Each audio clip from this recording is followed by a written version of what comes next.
अस्सलाम वालेकुम, मैं हूं अदील इम्तियाज़ और आप देख रहे हैं तख्ती ऑनलाइन। आपने अक्सर सुना होगा कि साइंसदान ग्रेविटॉन की तलाश में हैं।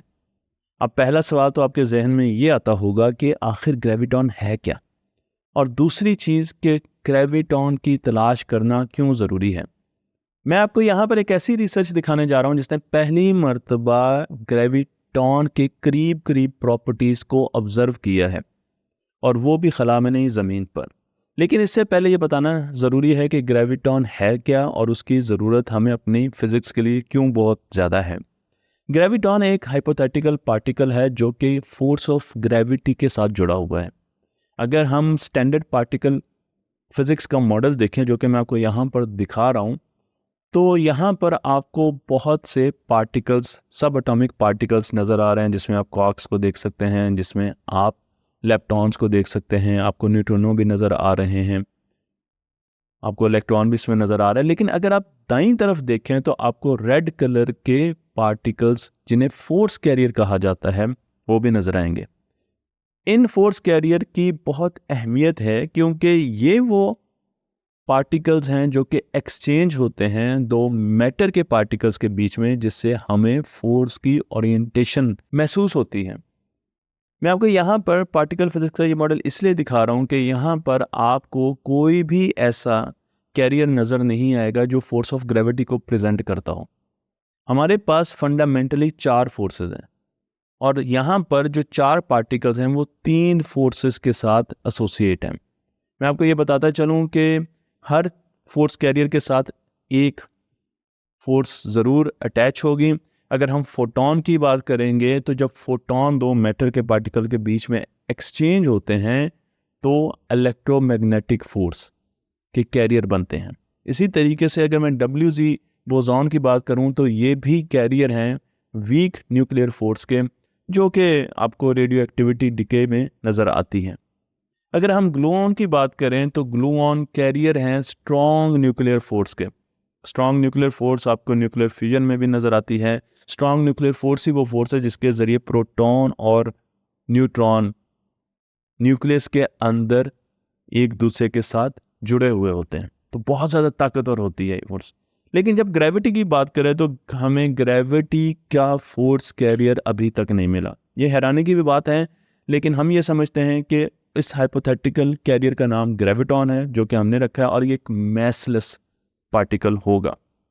इस पार्टिकल का मिलना इसलिए भी ज़रूरी है कि इसके ज़रिए तमाम फोर्सेस का स्ट्रक्चर एक तरह का हो जाता है, यानी हम कह सकते हैं कि ये सारी फोर्सेस एक तरीके से कायनात में एक्ट करती हैं। और उसके साथ साथ हमें अपनी थेरीज़ को मुकम्मल करने के लिए क्वांटम थ्योरी ऑफ ग्रेविटिविटी, जो कि क्लासिकल और उसके साथ क्वांटम थ्योरी को उसमें ग्रेविटी के आंसर को इकट्ठा करती है, उसको भी बहुत ज़्यादा तकवीत मिलेगी। इसीलिए साइंसदान मुख्तलिफ लेबॉर्ट्रीज़ में ग्रेविटॉन को ढूंढने की कोशिश कर रहे हैं।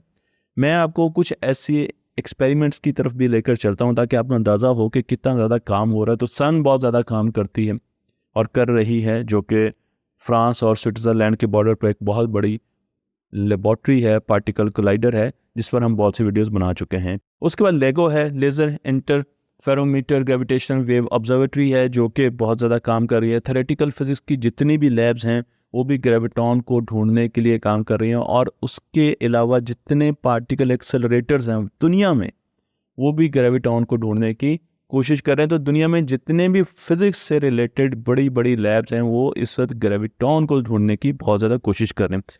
इस कोशिश में हमें कुछ कामयाबी हुई है, और ये पहली मर्तबा हुआ कि हमें इतनी बड़ी कामयाबी नसीब हुई है। और ये कामयाबी आई है, हमने ग्रेविटॉन के करीब करीब प्रॉपर्टीज़ को एक एटम में देखा है।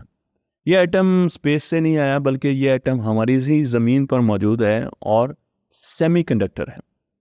मैं आपको लेकर चलता हूँ एक साइंसदान की तरफ जिनका नाम है लॉरेन फाइफर। इनके नाम के स्पेलिंग बड़े मुश्किल थे, तो मुझे स्पेशली जाकर देखना पड़ा कि इनका नाम कैसे प्रोनाउंस किया जाता है, जो कि प्रिंसटन यूनिवर्सिटी के प्रोफेसर हैं, बहुत ही सीनियर रिसर्चर हैं। ये रिसर्चर तकरीबन 30 सालों से मुख्तलिफ़ किस्म के सेमीकंडक्टर्स पर अपनी लैब में एक्सपेरिमेंट कर रहे हैं। आप इनकी एक्सपेरिमेंटेशन की वीडियोस भी देख पाएंगे और इनकी लैब को भी देख पाएंगे। मैं आपको ये भी बताता चलूँ कि इनका काम ज़्यादा है कि ये कंडक्टर पर लेज़र्स को बरसाते हैं और फिर उनके जो आउटपुट है उनको देखते हैं। लेज़र के सामने एक छोटी सी चिप रखी जाती है जो कि गैलियम आर्सेनाइड की होती है। इस पूरे चिप को पहले रेफ्रिजरेटर में रखा जाता है जहाँ पर बहुत ही ज़्यादा स्ट्रॉन्ग वैक्यूम होता है और फिर वहाँ पर बहुत ज़्यादा मैग्नेटिक फील्ड प्रोड्यूस की जाती है।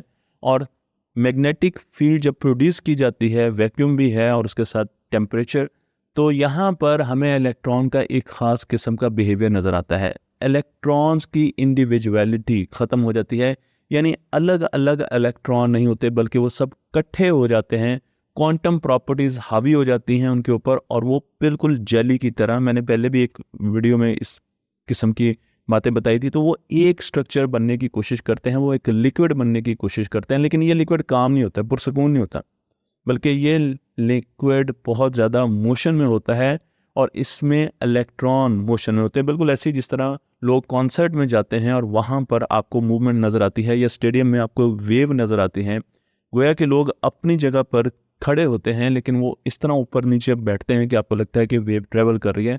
बिल्कुल इसी तरीके से इस लिक्विड में भी, जो कि बहुत कंप्रेस्ड लिक्विड होता है, आपको एक्साइटेशंस नज़र आती हैं। आपको ऐसे फील होता है जैसे पार्टिकल एक जगह से दूसरी जगह ट्रेवल कर रहे हैं। मैं आपको ये भी बताता चलूँ कि जब इस लिक्विड को लेज़र से बम्बार्ड किया जाता है, यानी गैलियम आर्सेनाइड के जो लिक्विड है, जो कि कंप्रेस्ड लिक्विड है, उस पर जब लेज़र बरसाई जाती है तो लेज़र की जो प्रॉपर्टीज़ है वो बड़ी डिफरेंट होती है। लेज़र डिफरेंट तरीके से रिफ्लेक्ट होती है और स्कैटर होती है। अगर मैं वो सारी की सारी चीज़ें, यानी वैक्यूम ख़त्म कर दूँ और इलेक्ट्रोमैग्नेटिज्म जो वहाँ पर फोर्स प्रोड्यूस हो रही है वो ख़त्म कर दूँ, टेम्परेचर नॉर्मल कर दूँ और फिर लेज़र को बरसाऊँ, तो लेज़र की जो प्रॉपर्टीज़ है स्कैटरिंग वो बिल्कुल डिफरेंट होंगी। लेकिन यहाँ पर जो लेज़र की स्कैटरिंग की प्रॉपर्टीज़ हमें नज़र आ रही हैं वो एबनॉर्मल हैं और जब उन्हें देखा जाता है तो हमें पता चलता है कि इससे हमें इलेक्ट्रॉन की मूवमेंट के बारे में भी बहुत सी चीज़ें नज़र आती हैं। यहाँ पर यह भी बता दूं कि ये पूरा जो इलेक्ट्रॉन का एक मजमुआ बन चुका है, एक जेली बन चुकी है, इसकी अपनी कलेक्टिव प्रॉपर्टी है, इसकी एक स्पिन भी होती है। जिस तरह ज़मीन स्पिन कर रही होती है अपने मदार पर, बिल्कुल इसी तरीके से इस पूरे मजमुए की, जो कि गैलियम आर्सेनाइड से बना हुआ है, इसकी भी अपनी स्पिन होती है और वो अपने एक्सिस के गिर्द स्पिन कर रही होती है। जब इसकी स्पिन को गौर से देखा गया तो पता चला कि इसकी स्पिन तो बिल्कुल ग्रेविटॉन की स्पिन के करीब करीब है। ग्रेविटॉन की स्पिन का हमें थ्योरेटिकल फिजिक्स से पता चल चुका है, हमारा मैथमेटिक्स हमें बताता है कि ग्रेविटॉन किस तरीके से स्पिन करता है। और जब हम इस गैलियम आर्सेनाइड की लिक्विड की स्पिन देखते हैं तो वो ग्रेविटॉन से इतनी ज़्यादा करीब है जो कि आज तक हमने नहीं देखी। इसलिए अब साइंसदानों का ये ख्याल है कि ये सेमीकंडक्टर कहीं ना कहीं ग्रेविटॉन के बहुत ज़्यादा करीब है एक्साइटेशन स्टेट में, और इनसे हम बहुत सी चीज़ों में मदद ले सकते हैं। मटेरियल साइंस में हम बहुत आगे जा सकते हैं। 30 साल लगे हैं इस एक्सपेरिमेंट तक हमें पहुंचने के लिए। इससे पहले हम ग्रेविटॉन को इस तरीके से, उसके करीब करीब किसी फिनोमिने को इस तरीके से स्टडी नहीं कर पाए। मैं आपको ये भी बताता चलूँ कि हमने ग्रेविटॉन को स्पेस और टाइम में नहीं देखा, हमने स्पेस में ग्रेविटॉन को कभी डिटेक्ट नहीं किया। ये जो चिप है ये 2 डायमेंशन है, लेकिन ग्रेविटॉन एक 3 डायमेंशनल पार्टिकल होगा। तो इसलिए इस चिप के ज़रिए उसके बारे में बहुत ज़्यादा अंदाज़ा लगाना अभी बड़ी दूर की बात है, क्योंकि ये पहली मर्तबा हम इतने करीब पहुँचे। तो हमें ये लगता है कि इस पर अगर ज़्यादा रिसर्च की जाए और इसको ज़्यादा अच्छे तरीके से देखा जाए तो हमें थ्योरी ऑफ रिलेटिविटी के बारे में बहुत सी नई इन्फॉर्मेशन मिल सकती है। मसलन थ्योरी ऑफ रिलेटिविटी, अगर ग्रेविटॉन हमें नहीं मिलता, थ्योरी ऑफ रिलेटिविटी कुछ जगहों पर जाकर कुछ कंडीशन में जाके ब्रेक हो जाती है। मसलन अगर हम ब्लैक होल की सिंगुलैरिटी के पास जाते हैं तो थ्योरी ऑफ रिलेटिविटी होल्ड नहीं करती, big bang theory of relativity hold नहीं करती, और इसके लिए हमें एक नई थ्योरी की ज़रूरत है जो कि क्वांटम ग्रेविटी है। और क्वांटम ग्रेविटी के लिए बहुत ज़्यादा ज़रूरी है कि हमें ग्रेविटॉन मिले, हमें फोर्स कैरियर पार्टिकल मिले जो कि ग्रेविटी के मैटर के बीच में जो इंटरेक्शन है उनके बारे में हमें बताता है। तो ये एक बहुत बड़ी अचीवमेंट है जो कि आहिस्ता आहिस्ता आगे जाकर और भी ज़्यादा हमें फ़ायदा देगी। मुझे उम्मीद है कि ये वीडियो आपको पसंद आई होगी और लेटेस्ट टेक्नोलॉजी के बारे में, तहकीक के बारे में आपको जानकर खुशी हुई होगी।